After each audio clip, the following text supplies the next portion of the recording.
Most people don't believe that. We had been told from the vision on that we weren't supposed to go to any part of the world to promote God's kingdom. So I looked at a map one day and said, why not there?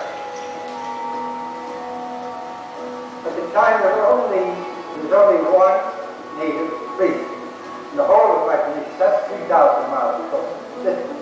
My classmate was asked once when I was a science teacher, that you are the typical New Yorker going out to small islands in the Pacific.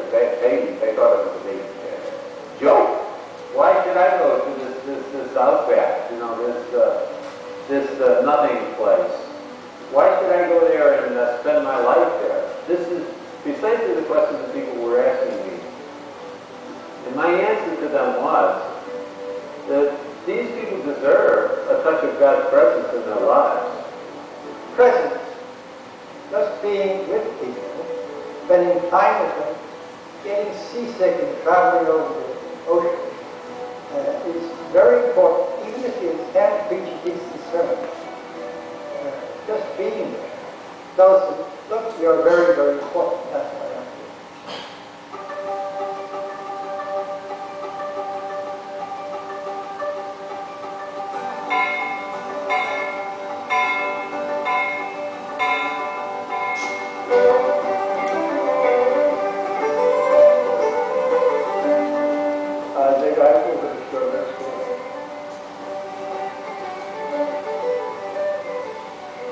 It was the first high school in my community. The government didn't have high schools yet.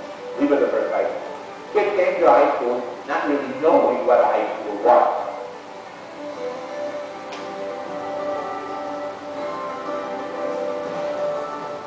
Kids were very flexible because the kids had to come by shift. And I remember one day I was in class one year, and the student said, when is the final exam? And just as he asked the question, I saw the ship coming through the path. He said, the final exam is this afternoon, because we gave them an exam, packed them up, took them down to get on the ship that would take them home for the summer. So you were dependent on ship schedules to begin your school year and to end the school year.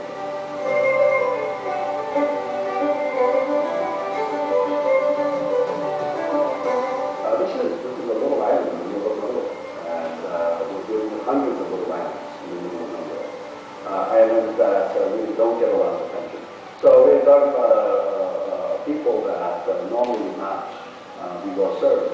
And I think what the school does is provide a fantastic education, excellent education, that gives options and opportunities to a generation after generation of young people.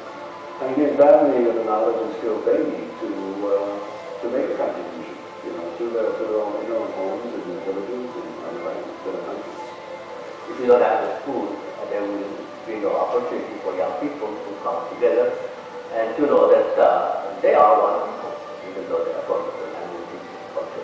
The boy said, the first couple of weeks they were here, the thought of being in a dormitory, and the boy, I'm from Tube, and the boy in the bed next to me is from Sonepay, and the boy on the other side is from Kampala, was very threatening, because they looked upon these people as outsiders and friends. During the course of the 4 years, they made friends across cultural lines.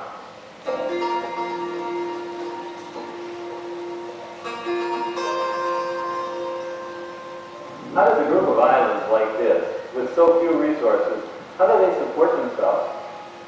How do these people make it in the 21st century? In the last 40 or 50 years, we've seen enormous change in some of the basic institutions. Changes in the family, changes in the way people use land, changes in how men and women relate to one another. These institutions have been turned upside down and inside out.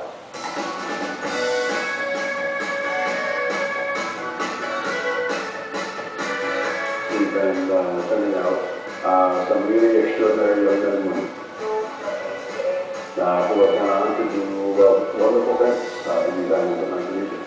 Xavier's made a fantastic contribution to the development of these countries, taking positions in government, in business, in the church, in the private sector.